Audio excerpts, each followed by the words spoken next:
be blessed by the divine. Economic equality for peace.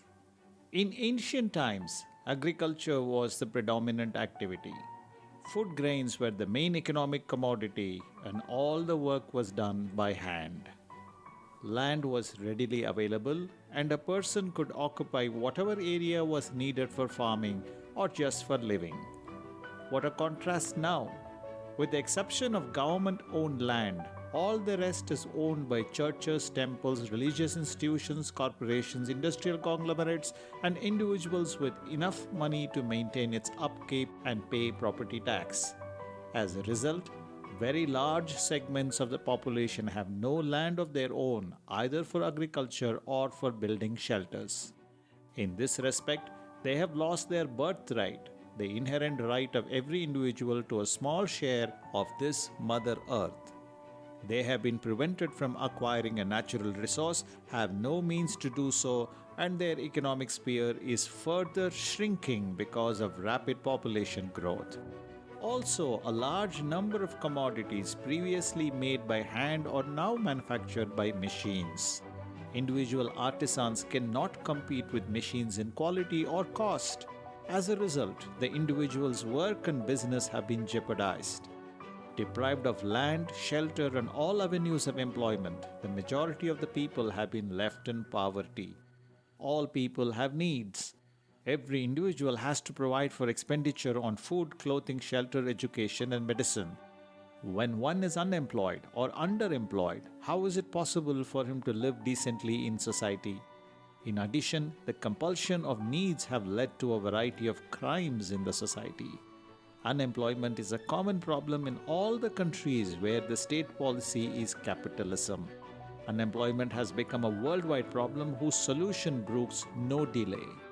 Unless some remedy is immediately devised, the moral behavior of a substantial section of the society will deteriorate to a level from which it cannot be redeemed.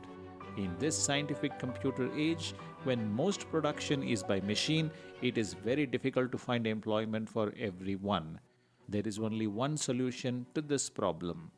It is necessary to compile accurate statistical data of the number of jobs and man-hours available for the people.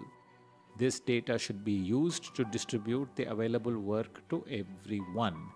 This scheme will, of course, generate two problems. All people are not trained for skilled jobs.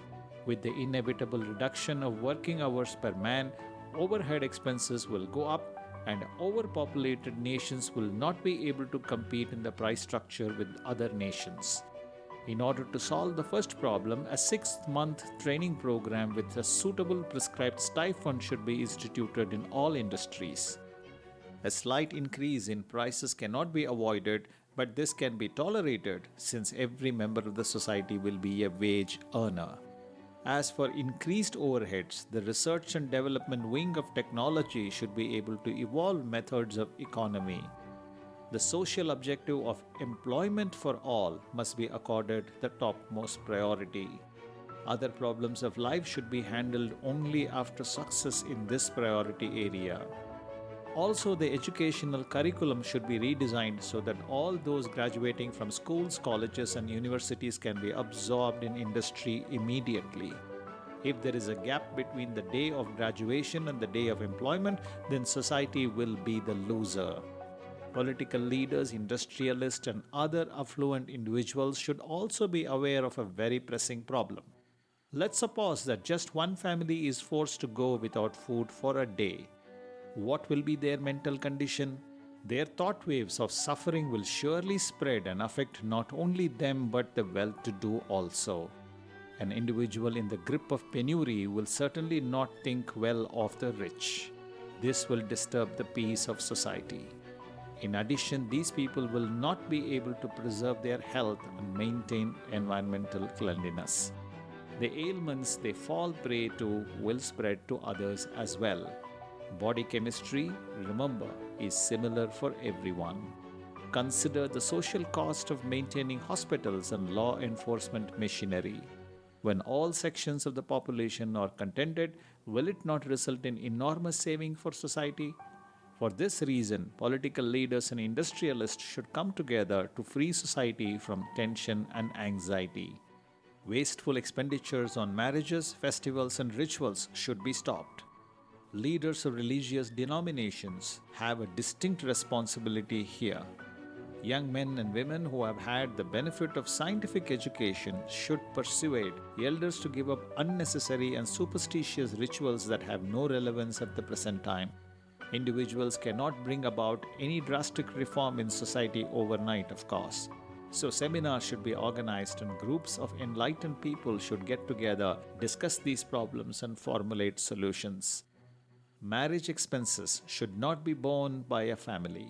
Rather, the community as a whole should organize the celebration without wasting funds. Ideally, a community fund should be created for this purpose. Government legislation against the dowry evil, particularly in India, has not had any great impact. This further underlines the need for the community to take up the responsibility of arranging marriages. An adult education program to impart modern economic principles should be set up in each community. The concept of equality should be emphasized at every stage of education so that the up and coming generation can at least be free from the canker of communalism and social inequality. War wreaks havoc on economic prosperity of humanity. Fear of war, preparation for war, and actual warfare come at a price too great for people to bear.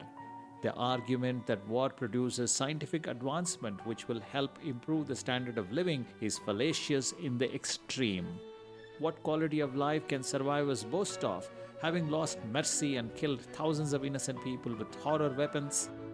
A large number of people live the rest of their lives numb with bereavement. The injured are in perpetual misery. When the quality of human behavior has deteriorated, what is left? What is the use of scientific development after so much destruction and devastation? There are peace movements in many countries, and they should be coordinated to counter warmongers. There is no such thing as a just war or a necessary war. It is only through superstition and habit that the concept and preparation for war are continued. By adjustment and a little sacrifice wherever necessary, war can be avoided and world peace maintained. It must be clearly kept in mind, however, that political leaders will not work for world peace. This is because their paymasters are the vested interest who call the tune. It is only the spiritual awareness of the common people of society that can generate the necessary social thrust to put an end to war. Meditate on your Kundalini. May there be peace within you and around the world. Visit simplifiedkundaliniyoga.com. Be blessed by the divine.